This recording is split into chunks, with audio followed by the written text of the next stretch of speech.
What would you do if the people you love turned your home, the blood and sweat of your life, into a transaction? In my twilight years, I trusted family to be my final refuge. I was wrong. Smiles hid appetites. Paperwork hid hands.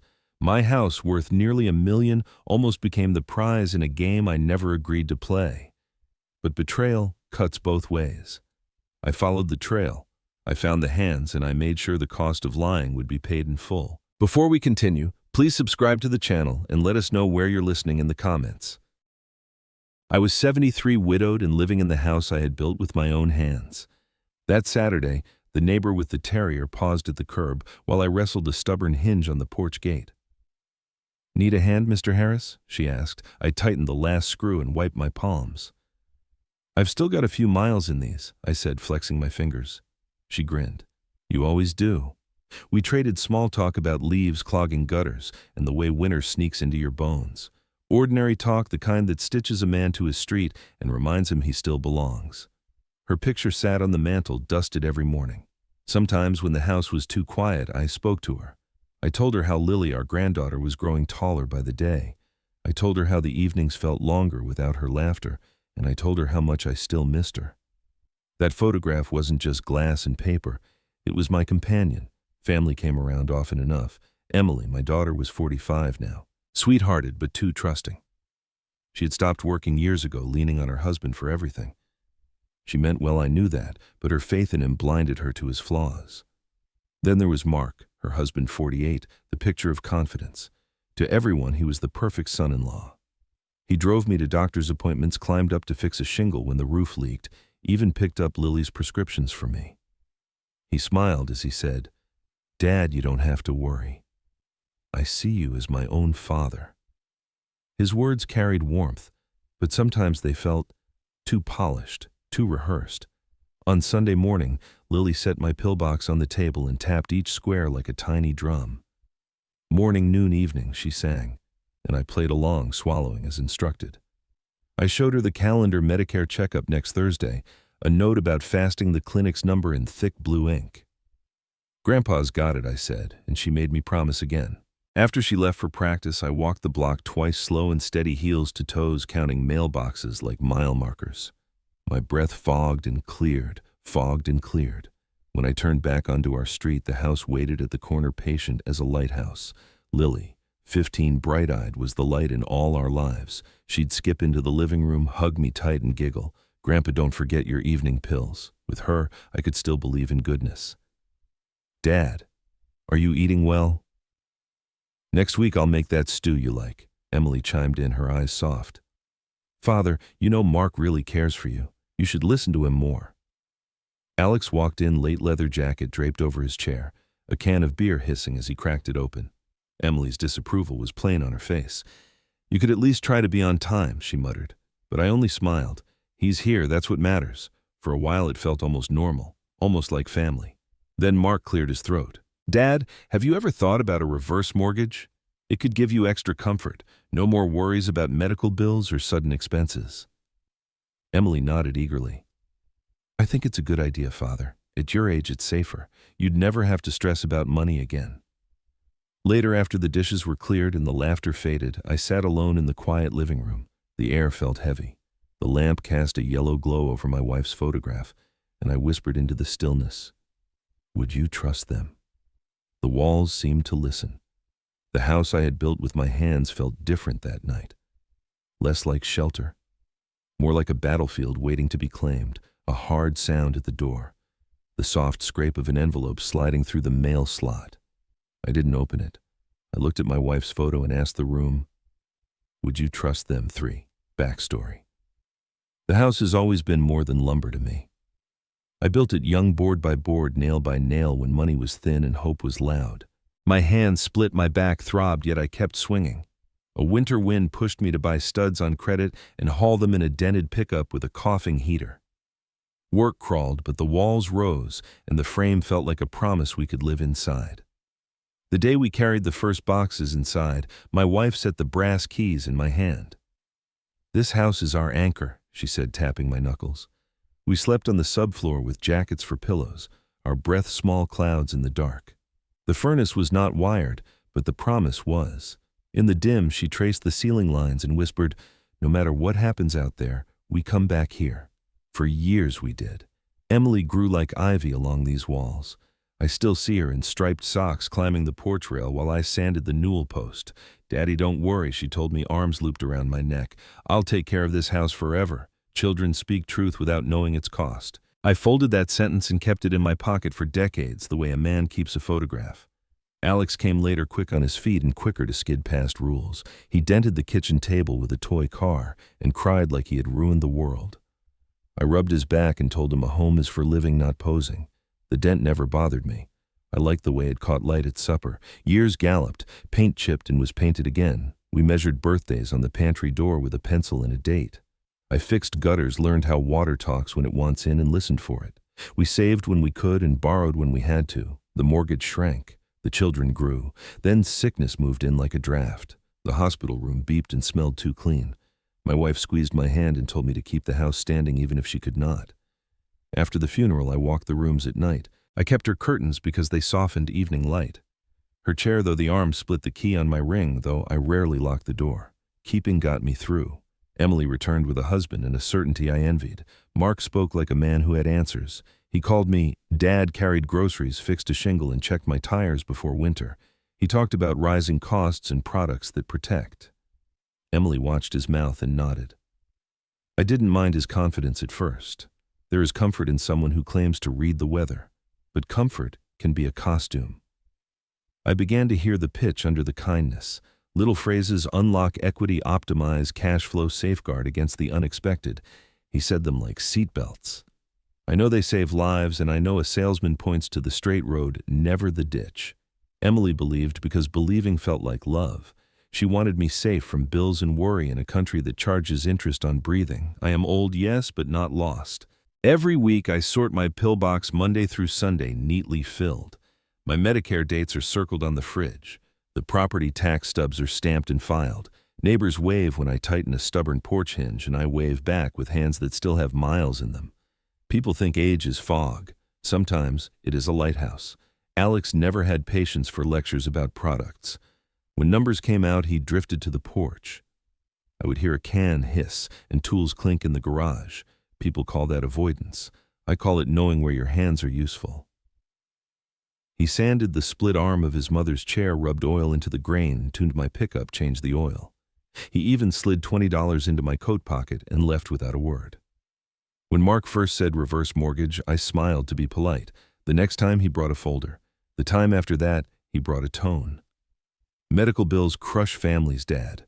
This gives you security. He spread glossy pages on my table like cards in a game he meant to win. Emily squeezed my arm and said she trusted him with her life. I wondered if she knew she was trusting him with mine. People call a home an asset. For me, it is also a map back to myself, and every mark is a ledger of promises I refuse to cash out. That evening, Emily came with soup and a softer plea. "Father, I just want you comfortable," she said. "Mark understands this. He can make sure you never worry again." Her eyes were sincere, the same eyes that once promised to guard this place. I wanted to trust them. The girl voice inside the woman voice, but my ribs tightened like before a storm. I set the soup in the fridge, turned off the kitchen light, and walked the rooms one more time. The pencil marks on the pantry door were still there. The dent on the table still glinted in the lamp glow. The chair's arm felt smooth under my palm where Alex had nursed it back to health. Every mark argued for memory. They said, stay. When someone you love gives advice, your gut says is wrong. Do you stay silent or speak up? Tell me in the comments.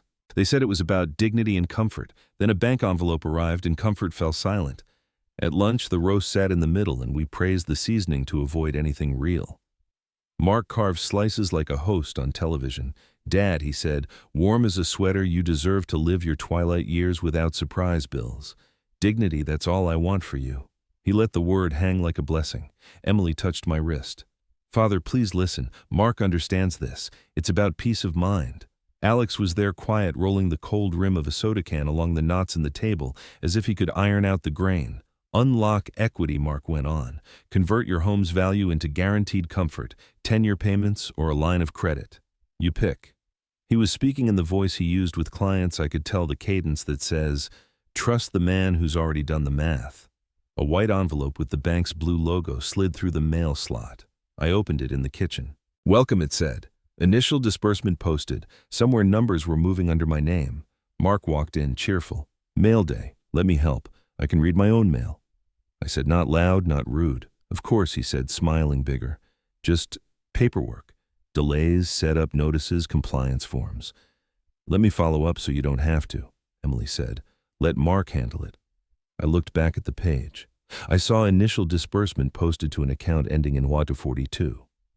What account ends in 42? I asked. Mark's smile snapped a fraction. Temporary escrow, he said. Best practice. We'll optimize timing so you avoid fees. Whose escrow hours? He said, the word friendly and vague, like a neighbor you can't quite place. Let me handle the calls. It's why I'm here. Why you're here, I said, folding the letter on its crease, is exactly what I need to understand. The next morning smelled like toner and carpet cleaner. A young woman with kind eyes and a nameplate that read, Ms. Patel, loan officer, greeted us and led us to a glass-walled cubicle. Her keyboard chattered while the system coughed up my file. Mr. Harris, she said, tilting the monitor toward me, I can confirm the loan is active. I didn't authorize a disbursement to any account except mine, I told her. The welcome letter says otherwise. She scrolled, frowning slightly the way a helpful person frowns when the receipt doesn't match the purchase. I see an initial wire, she said, tapping the line with a pink nail. Bank transfer record ending in 773. Destination Havenstone Advisors LLC, memo escrow management. Emily blinked. Havenstone? Mark was already nodding brisk. Yes, that's my advisory company. I'm staging funds there temporarily to protect Dad from penalties and to consolidate for tax purposes. Very standard in cases like this. I watched. She printed the wire detail to Hoyt, Havenstone Advisors LLC. My name, a date, the bank transfer record, the LLC, a downtown address I knew as well as my own because it was Mark's office. I didn't authorize a wire to your company, I said, and the warmth left my voice. It's for you, Mark insisted, for your safety. We can reverse it if you want, but then you risk fees, timing issues, opportunity cost. I said I didn't authorize it. Emily's hands clenched around her purse strap. Father, please don't misunderstand. This is how Mark keeps you safe. He's protecting you. Ms. Patel looked from one face to another. If there's a question about authorization, she said carefully, we can audit the signature process. We went home with copies, the wire detail, the glowing brochure that promised lifetime comfort, the paperweight of a system that always prints more. That night, Mark unfurled a spreadsheet on my kitchen table like a magician's scarf. He had even named the tab Risk Shield Plan. Columns of months and costs, charts in respectable blues and greens, the future clipped into neat rectangles. Here, he said, tapping cash flow like an obedient pet. 2 scenarios. With me managing escrow, minimal risk, stable cushion, no late fees, better tax position. Without me, exposure to surprises, waste, stress. You don't need stress. Emily nodded on cue. It's true, Father. Medical bills are cruel. Let Mark carry this. Alex slid into a chair, propped an elbow, said nothing. The spreadsheet didn't interest him. He watched Mark. You'll thank me, Mark said. You really will. Protect Alex. Murmured voice flat, or lock him down. Mark cut him a smile that somehow held teeth. Grown-up conversations, Alex. Numbers aren't for everyone. I didn't answer him. I was looking at the line labeled escrow management fee, small but present, a drain dressed as a drop. The next morning, Ms. Patel emailed me an audit trail, subject line the e-sign system. The body laid it out with the same cheerful efficiency as the welcome letter recipient Harris Thomas. Authentication, SMS code verified, user agent Windows 10, Chrome 120.0, completion time 9:42 p.m., 2 nights prior. There was even a masked login trail and a string of numbers that meant nothing to me but felt like footsteps in my house. Emily read over my shoulder, confusion sliding into her voice.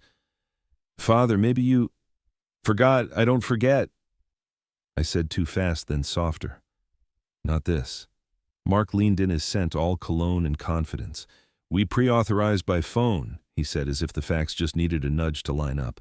The system sometimes logs the formal completion later. You agreed. You must have. I didn't. The code was verified, he said, tapping the line like it owed him obedience. See text message to your number. You read it, you typed it in. That's how it works. I didn't, I repeated. The words sat hard in the air. Dad. He made my name into a plea and a reprimand. Memory gets tricky. That's why I'm here to carry this. Alex's jaw flexed once. Don't talk to him like he's broken. Mark's eyes slid to Alex. Look at your track record, he said softly enough to be cruel. Drinks, tattoos, no steady job. Who do you think the bank will believe knows what he's doing? I closed the laptop. This isn't a debate, I said. It's a record. And the record says something I know is impossible. We sat in the weight of that. Emily's fingers trembled on the back of a chair. Father, please, she whispered, desperate to assemble a version of the world that didn't topple. Mark is trying to help. Help doesn't hide, I said. I printed the audit summary, the line with 9:42 p.m., like an accusation. The paper warmed my palms again before it cooled. I could feel my pulse in my fingers, slow and stubborn, counting something older than signatures. The audit trail lay open by the lamp. Completed 9:42 am. SMS code verified. My phone showed no such messages. My carrier app showed no outgoing calls. A feeling I hadn't known since the hospital helplessness, clean and white and disinfected, crept into my chest. You were with Lily at 9:42, he said. Not a question. Yes. He nodded once. Then someone else signed your name. In the morning I called Ms. Patel to thank her for the documents. My voice sounded like sand. She said she could ask compliance for the full envelope history if I wanted more detail, more logs, the bones beneath the summary. Do that, I said. Thank you. At 9:42 p.m. I was not signing away my house. I need copies of everything I said. The full contract, any amendments, any authorizations. Mark didn't turn around.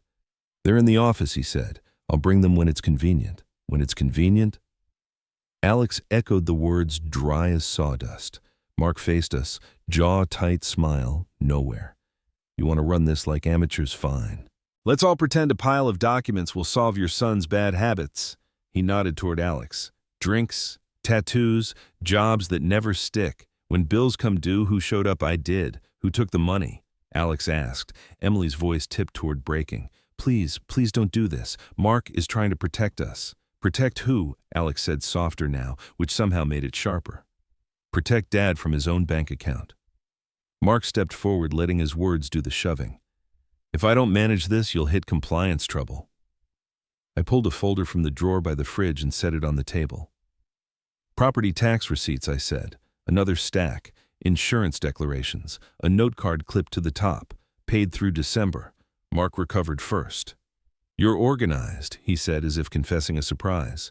Good. Then you'll appreciate that timing matters. Temporary escrow keeps things clean. You'll thank me when this is over. I won't thank a thief, Alex said. Emily gripped the edge of the table until her knuckles blanched. Alex, stop. Please. To me, Father, I begged Mark to help because I'm scared. Medical debt ruins people. I wanted you safe. I know I said. I believe you wanted that. Mark laughed once without humor. We're done here, he announced and moved to sweep the receipts aside. Alex got there first, his wrist cut across the paper like a barrier. Don't touch what isn't yours. For a second, both men squared up. I steadied my voice on the only fact I could carry without shaking. Tomorrow, I said, I'm meeting with the bank. Ms. Patel will provide the full envelope history. My attorney will be there. What attorney? Mark asked, as if lawyers were a luxury item I wasn't allowed. Coleman, I said. We were 20 when he talked me out of buying a condemned truck. He's talked sense into me ever since. I looked at Emily. You can come.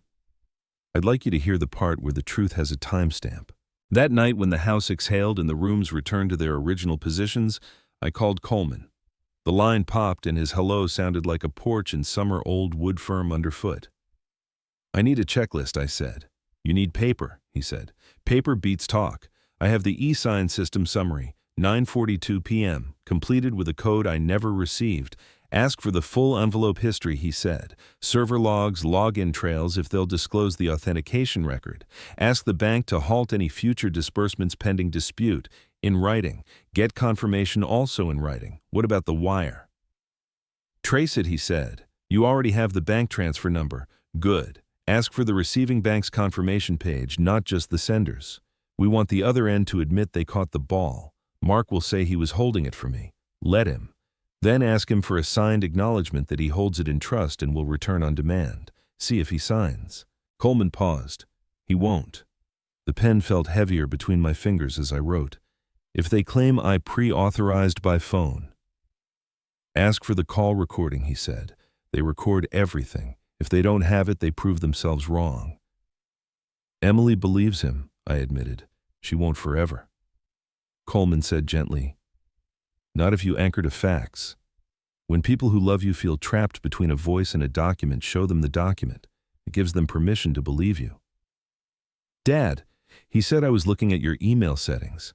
Not snooping, just checking. He scrolled thumb steady. There's a forwarding rule you didn't set. It sends copies of messages with certain subjects to. He stopped and turned the phone so I could see. It was an address I recognized too well. Mark's, I said. He nodded. And your login history shows a Windows device that isn't yours. Last access 2 nights ago. 9:42, I asked, breath-catching. How did you know where to look, I asked. I fix things, he said, shrugging like that explained everything and nothing. When they break, I listen. Your email sounded wrong when it breathed. I rested my hand on the table so the shaking could go somewhere I could see it. You did good. Alex shifted the compliment, hitting him like a thrown tool caught not expected. I'm still me, he said, almost apologizing. I still mess up, but I don't steal. I know. He breathed out long. Then tomorrow I'm with you. Another envelope arrived that morning. Mark showed up minutes later holding the same notice. He waved the same letter as if he'd authored it. See, he said, this is why you need me. Miss one of these and you're in default. The servicer will call. Fees compound. Stress explodes. With me, it's a non-issue. Emily followed, face tired. Father, please, let Mark handle it. I can't sleep thinking about you juggling all this. I opened the drawer where things worth keeping live and placed 3 items on the table in a row. Tax receipts, insurance declarations. The occupancy affidavit I had signed years ago when the city asked if I still slept where my heart did. Handled, I said. For a moment, Mark's mouth flattened into a line. Then the smile found him again. And it will stay handled, he said, as long as we manage cash flow through the advisory account. Your account, I said. Our process, he corrected. Emily's eyes glossed. He's trying to help. Help that requires secrecy. I said isn't help. Mark's gaze slid to the drawer where I had filed the audit summary. You're making this ugly, he said. We could have kept it simple. We tried simple, I said. Then someone signed my name. I went to my desk and opened the laptop. The email to Ms. Patel was plain and cold.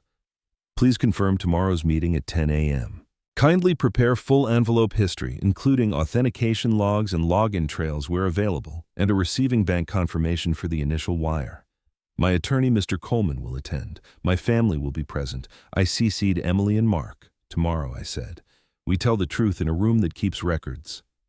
Emily touched the back of my hand. Father, I'll come. I want to hear it. Mark's smile tightened into something that used to be a smile. I'll be there, he said. You'll see how quickly this gets cleared up. For the files, he said. So nothing walks away without us. Get some sleep, he told me. Tomorrow we do paper. On the table, the printed documents waited in a neat stack, a kind of armor. On top, I placed the USB like a buckle to hold them together. The lamp threw a coin of light across its plastic shell, and for a second, it looked like a promise you could pick up. Before I turned off the light, I read the meeting confirmation Ms. Patel had already sent.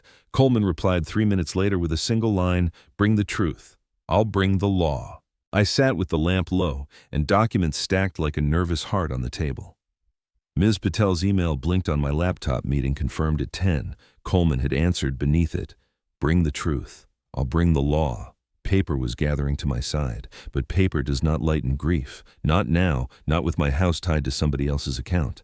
In the pantry, my fingertip followed the pencil ladder of years. Emily 7/12/16, Alex 5/8/13, insisting on measuring himself twice. On the kitchen table, the small dent from a toy car caught the lamplight and made a coin of it. A soft knock. Alex leaned in carrying the knight on his jacket. He looked like trouble to anyone who didn't know him and like relief to anyone who did. Couldn't sleep, he said. He sat, didn't reach for the papers. Reached for my mug, grimaced, set it down. You okay? I'm older than this, I said, and yet here we are. He nodded. I kept thinking about Mom's chair, how the arms split and you didn't throw it out. Sometimes fixing is louder than breaking. It just takes longer. You fixed it, I said. I only kept it. He put a small silver screw on the table. From the porch hinge, you were one short. It was an offering that sounded like, I love you in a language we both understood. I'm proud of you, I said. The truth of it surprised us both. He looked away. I'm not good at the right kind of life, he said. What if Emily doesn't believe it tomorrow, he asked. She believes Mark because she believes in safety, I said. Safety can be a drug if you've been scared long enough. Facts are a door. If he pushes, I push back. You'll stand, I said. No swinging. I placed each item in a folder until the folder learned to feel like armor. At 7, Lily knocked with knuckles as gentle as her voice. Grandpa Mom said I left my math binder. She stepped in and saw the papers before she saw me. Children don't always know the names of dangers, but they know the shape. Are you and Mom fighting? Your mother loves you, I said. And she loves me. Love can point the wrong way if you trust the wrong compass. At the branch, our reflections in the glass looked like an old story, an old man and a younger one people misjudge. Alex came around and offered an arm I pretended not to need. We were early, so we sat on a bench beneath a tree too skinny for shade. A breeze moved. Papers in my folder shivered like they were alive.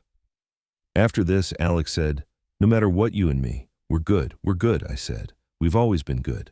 We were just loud about it. He rubbed his palms on his jeans like a man sanding the last sharpness off a board. I'll stand there and breathe, he said. Like you said. But if he puts a hand on you, he won't. I said, not with the law in the room. He looked at me. Not with me in the room, he said. I let him have the line because it mattered to him to say it and to me to hear it. I checked my watch. 10 minutes to 10. The numbers glowed as if they knew their job put borders around this moment so it wouldn't swallow us. I took a breath and felt it settle, not just in my lungs, but in that stubborn space behind my ribs where I keep every promise I ever made with a hammer in my hand.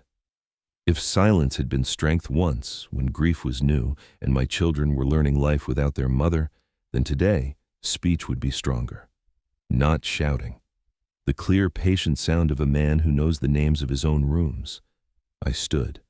Alex stood with me. Let's go, I said.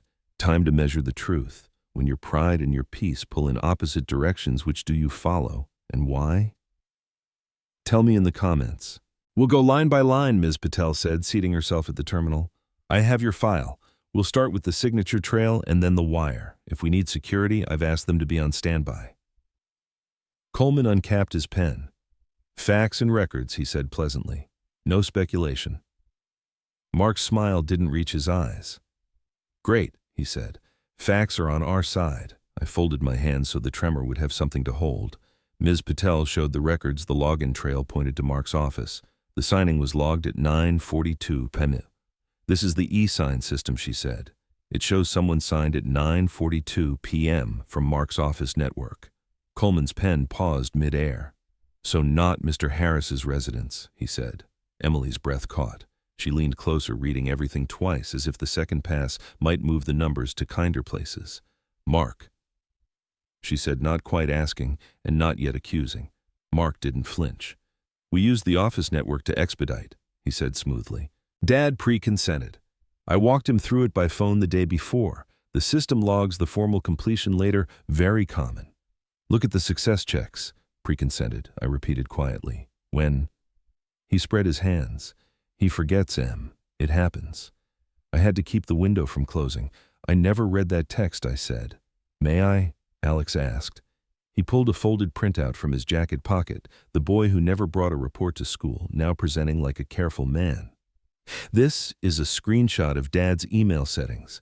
Someone created a forward rule for any messages with the e-sign system or authentication in the subject line. Those copies went to, he turned it toward Ms. Patel, then to me, Mark's address. Ms. Patel looked from the rule to the to Mark. We also have logins, she said gently. Not precise for home accounts, but the envelope shows the signer connected from a Windows device not previously linked to Mr. Harris's profile. The first view document hit came at 9:09 from the same business block. Coleman's voice stayed neighborly. Do you have a recording of the alleged pre-authorization call? Ms. Patel tapped and made a brief call. Compliance, she asked, then stated. The silence pressed its palm against the glass. Emily's voice wavered. Mark, I thought you said there was a call. Protected. I echoed, tasting the word. At your office, on your network. He shrugged, the gesture admirable in any room but this one. It's best practice. Ms. Patel cleared her throat. Mr. Harris, she said, we can open an internal investigation and place a temporary hold by the bank on any further disbursements pending that outcome. Mark's head snapped toward her. You can't freeze his funds, he needs that for care. Coleman didn't raise his voice. He needs his house, he said. Next, the wire. Ms. Patel showed bank records from both banks confirming a transfer to Mark's company. Coleman tapped the second page. Thank you, he said to Ms. Patel. That's the other end of the wire. Mr. Mark, you've accepted funds intended for Mr. Harris into an account you control. Contract aside, we now have an issue I will describe in language that is gentle, only because I am at a bank conversion. Depending on additional factors, we may be in the neighborhood of identity theft and wire fraud. Different maps, same cliff. Mark's color rose. The adult who turns on a forwarding rule, Alex said, and the quiet in his voice made his question sound like a verdict. Enough, Emily whispered, though I could not tell if she meant the fight or the truth-telling. Coleman slid a single paper across the table to Mark. Demand for return of funds, he said. Simple. You will sign acknowledging that you hold the wired sum in trust for Mr. Harris, that it is his property, and that you will return it in full by 5 p.m. today. If you believe your stewardship is legitimate, put your belief on paper. Mark didn't reach for the pen. This is a trap, he said. It's a receipt, Coleman said. If you refuse, we proceed on 3 tracks bank investigation with a freeze, civil demand, and if necessary, suit, and a police report for unauthorized access and identity misuse. Paper, law, and time. Pick your opponent, Ms. Patel added. The hold can start now. Any scheduled disbursements will pause pending the case outcome. I'll file the case under ID B48102. A knock at the glass startled me. A man in a navy blazer with a security badge stepped in with a folder under his arm. Ms. Patel stood and met him quietly at the door, a whisper, a nod. When she returned, she carried still images clipped to a sheet of paper. We requested ATM pulls associated with the Havenstone LLC account for the 24 hours after the wire, she said. Security provided these. She laid out ATM stills, Mark under the visor, the green watchband visible. Emily's hand flew to her mouth. Whatever words she had been ready to use fell out of her eyes instead. Mark? She said, a whisper, a plea, a sentence with no verb. He stared at the images as if staring were a solvent that could dissolve ink. I moved a portion to cash to avoid a hold, he said. To pay contractors off book so we could stretch it. That's called protecting the family. Protecting, I said, and heard the ice in my own voice. Coleman gathered the stills and the receipt and slid them into a clear evidence sleeve. We have enough, he said to the room, more than to any person in it. Ms. Patel, please note the materials added to the bank's investigation. Mark reached toward the table, toward the photos, the wire, perhaps toward any version of his life he could still curate. But Alex stepped between his hand and the paper. He didn't touch Mark. He touched my back, gentle as a brace. Don't, he said. Not one sheet. Get out of my way, Mark snapped. Touch my father and you touch me. He didn't raise his voice. He raised a line on the floor. Coleman zipped the evidence sleeve. From this moment, he said, evidence is preserved. Any interference will be noted. Next steps, Coleman said, clearing his throat. 4 lanes. Mr. Harris, first bank hold in place, reverse. Any outgoing funds that can be reversed, continue investigation. Second law. We send the demand letter. Mark just declined to sign. If funds are not returned by 5, we walk it to the civil clerk. Third security, we lock down your digital perimeter, remove the forward rule, change passwords, and roll in hardware. 2FA, consider number change if spam increases. Fourth, sunlight. This evening, you host a public review at your house. Neighbors you trust. Ms. Patel, if a bank observer may attend, all the better. Truth seen is truth remembered. Why public? Emily asked, voice raw. I'll bring a projector, Alex said. Ms. Patel nodded. I can't speak for the bank outside official channels, she said carefully. But I can attend as an observer and note any statements or materials presented. Mark laughed, a small, brittle sound. You're going to parade this in the street to humiliate me. That's your idea of family. Sunlight closes stories, Coleman said. If you wish to present your own records, you'll have the chance. Emily wiped her eyes with the back of her hand. She looked at the records at the login trail tied to his office at the forwarding rule at the ATM, still that had turned a marriage vow into a deposit slip. When she turned to me, her face was the one I remembered from striped socks and summers on the porch. No makeup, no posture, just the person before the roles began. Emily tried one last defense. Maybe he was afraid the bank would freeze everything she said. Voice small. Mrs. Alvarez asked the kind of question no spreadsheet can answer. If it was for your father, why not put it in your father's account? Emily stared at the photo of herself as a child on my wall, the one with striped socks and a summer grin. Something unclenched. Father, she said, voice shaking. I was wrong. I wanted safety more than I wanted truth. Tonight, if you'll let me, I want to stand next to you. The ache behind my ribs loosened and tightened at the same time. Stand next to the truth, I said softly. Let it do the rest. Mark's mouth curled. You'll regret taking this public, he said. You think you know what you're doing? You don't know the first thing about. Enough, I said, not loud. We're done explaining this in rooms that don't take oaths. At the door, Ms. Patel said, Mr. Harris, I'm sorry. I know this isn't how you imagined your days. We'll do our part. I'll do mine, I said. 7 o'clock. Coleman said, checking his watch. I'll bring printed sets and a small recorder. Harris, change your email password as soon as you get home. Alex, kill the forward rule and enable two-factor with a physical key. We'll file the police report after the review once we have Mark's statements on record. Mark lingered at the curb like a man deciding whether to run or rehearse. You're making a mistake, he said. All of you. You've already made yours, Alex replied. We'll see you tonight, I told Mark. He squared his shoulders. I'll be there, he said. You'll see how quickly this gets cleared up. Not tonight, I said, and couldn't help the half smile. Tonight we don't clear, we show. We walked to Alex's truck and I climbed in by myself because dignity is sometimes the small choice that tells you you're still you. As we pulled away, I checked my phone. 2 emails had already arrived, the bank's investigation, initiated and attached. The subject lines looked like cold things, but the warmth I felt came from order, reclaimed, not imposed. On the drive home, we didn't talk much. The list Coleman had made sat beside me, items like Lighthouses Bank, law, security, sunlight, each one a beam pointing to shore. At a red light, Alex said, he's going to try something before 7. Let him, I said. Tonight the room will keep the record. He nodded, knuckles loose on the steering wheel.